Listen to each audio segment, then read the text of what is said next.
Pupuk subsidi diubah kemasan jadi non-subsidi agar dapat keuntungan.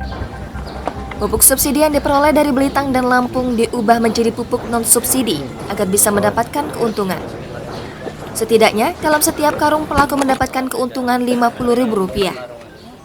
Namun, aksi FR, warga desa Santansari, Kecamatan Sembawa, Banyuasin, diketahui Satreskrim Polres Banyuasin.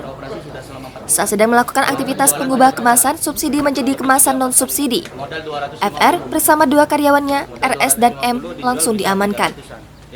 Penggerebekan dilakukan di gudang milik FR yang berada di desa Santansari, Kecamatan Sembawa, Banyuasin. Sebanyak 29 ton pupuk subsidi yang telah diubah karungnya diamankan dari dalam gudang milik FR. Kasat Reskrim AKP Haridinar mengungkapkan, pupuk subsidi jenis Polska dan SP36 yang berasal dari Belitang dan Lampung sengaja dibeli pelaku FR. Setelah pupuk ini datang, pelaku FR memerintahkan dua karyawannya untuk mengubah kemasan pupuk subsidi menjadi pupuk non-subsidi.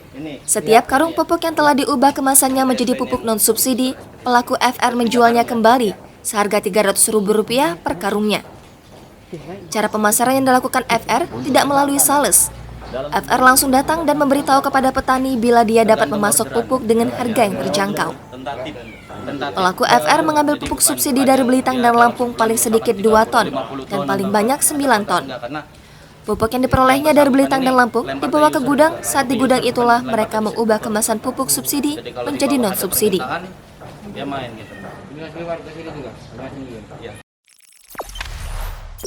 Jangan lupa subscribe, share, komen, dan like ya.